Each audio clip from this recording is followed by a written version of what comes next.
বহু মহল কিন্তু তৈরি হচ্ছে। আপনারা পোড় খাওয়া রাজনীতিবিদ, আপনাদের বুঝতে বিন্দুমাত্র অসুবিধা হওয়ার কোনো কারণ নেই। বিএনপির বিরুদ্ধে বিভিন্ন মহল বিভিন্নভাবে কিন্তু তৈরি হচ্ছে, প্রোপাগান্ডা ছড়াচ্ছে, এরই মধ্যে আমরা সেগুলো দেখতে পাচ্ছি। প্রোপাগান্ডা ছড়াচ্ছে, শত্রুপক্ষ বলেন বা প্রতিপক্ষ বলেন, সেগুলো তারা করবেই।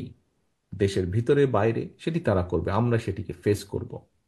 কিন্তু সবচেয়ে ইম্পর্টেন্ট বিষয় হচ্ছে ওই যে, যেই মানুষগুলো, কিছু কিছু মানুষ জিজ্ঞেস করছেন যে সত্যিই তোমরা করবা তো?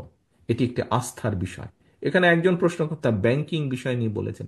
আমি তখন বলেছি যে ব্যাংক এমন একটা বিষয়, আস্থাটা ধীরে ধীরে গড়ে তুলতে হয়, অর্থনৈতিক বিষয় ঠিক। ভোটের বিষয়টা এরকম, আস্থাটা ধীরে ধীরে গড়ে তুলতে হয়। সহকর্মীবৃন্দ, এই আস্থা ধরে রাখার দায়িত্ব কিন্তু জনগণের না।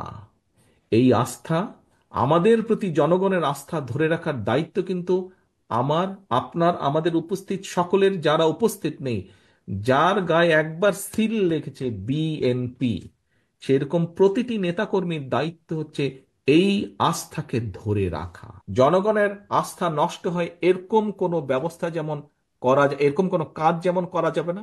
একই সাথে আমাদেরকে ঐক্যবদ্ধ থাকতে হবে। যেই দলগুলো, রাজনৈতিক দলগুলো গণতান্ত্রিক আন্দোলনে আমরা একসাথে সংগ্রাম করেছি, অত্যাচার নির্যাতন সহ্য করেছি, জেল জরিমানা সহ্য করেছি, সেই সকল রাজনৈতিক দলকে আমাদেরকে ঐক্যবদ্ধ থাকতে হবে। কারণ আমাদের এই 31 দফা শুধু বিএনপির 31 দফা না, আমাদের এই 31 দফা সকল রাজনৈতিক গণতান্ত্রিক রাজনৈতিক দলের 31 দফা।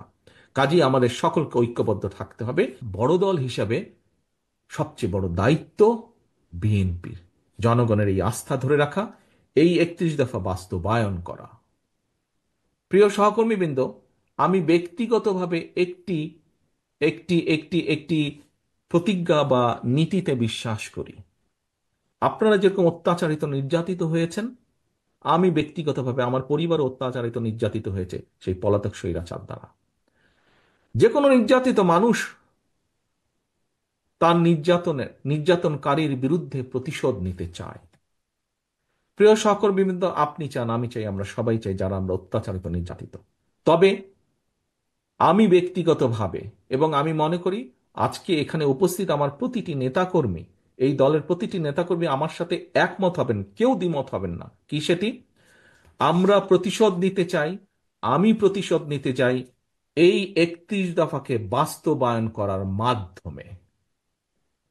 কারণ শহীদ রাষ্ট্রপতি জিয়াউর রহমান, দেশনেত্রী বেগম খালেদা জিয়া, তারা এই দেশের মানুষের রাজনৈতিক অধিকার প্রতিষ্ঠিত করতে চেয়েছিলেন, গণতান্ত্রিক অধিকার প্রতিষ্ঠিত করতে চেয়েছিলেন, এই দেশের শিশুদেরকে শিক্ষিত করতে চেয়েছিলেন, বেকারদের কর্মসংস্থান করতে চেয়েছিলেন, খাদ্য উৎপাদন দ্বিগুণ করতে চেয়েছিলেন, দেশে শিল্পায়ন করতে চেয়েছিলেন, মানুষের অর্থনৈতিক স্বাধীনতা প্রতিষ্ঠিত করতে চেয়েছিলেন।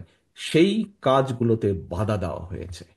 প্রিয় সহকর্মীবৃন্দ, আমি মনে করি বাংলাদেশ জাতীয়তাবাদী দলের প্রত্যেকটি নেতাকর্মীর প্রতিশোধ সেদিনই সফল হবে যেদিন বাংলাদেশের মাটিতে আমরা বাংলাদেশের মানুষের জন্য এই 31 দফাকে বাস্তবায়ন করতে সক্ষম হব। একমাত্র সেদিনই আমরা অগণতান্ত্রিক যে অশুভ শক্তি, যারা বাংলাদেশকে দাবিয়ে রাখতে চায়, তাদের বিরুদ্ধে আমাদের প্রতিশোধ সফল হবে। যেদিন আমরা 31 দফার বাস্তবায়ন কার্যক্রম শুরু করব এবং এটি একটি চলমান প্রক্রিয়া থাকবে, আমরা ভালো থেকে ভালো করতে সক্ষম হব, সেদিনই আমরা প্রতিশোধ গ্রহণে সক্ষম হব। আমরা, আমি প্রতিশোধ বলতে তাই বুঝি, বাস্তবায়ন অফ 31 দফা। প্রিয় সহকর্মীবৃন্দ, আসুন আজকের এই কর্মশালায় আমরা প্রত্যেকটি মানুষ প্রতিজ্ঞা করি, শপথ করি, যে কোনো মূল্যে বাংলাদেশের মানুষের আস্থা আমাদেরকে ধরে রাখতে হবে। আস্থা ধরে রাখার দায়িত্ব আমাদের। বিএনপি সবচাইতে বড় রাজনৈতিক দল, তার যে যুগপৎ আন্দোলনের যেই দলগুলো, তার মধ্যে সবচেয়ে বড় রাজনৈতিক দল। অন্যরা আমাদেরকে সহযোগিতা করবেন, কিন্তু দায়িত্ব সবচেয়ে বেশি আমাদের। দায়িত্ব আপনার, দায়িত্ব আপনাদের সকলের। এই দেশকে রক্ষা করা, দেশের সার্বভৌমত্ব রক্ষা করা, দেশের মানুষের রাজনৈতিক এবং অর্থনৈতিককে প্রতিষ্ঠিত করা, রক্ষা করার দায়িত্ব। আসুন সেটিই হোক আজকের আমাদের কর্মশালার শপথ, সেটিই হোক আমাদের আজকের এই কর্মশালার প্রতিজ্ঞা।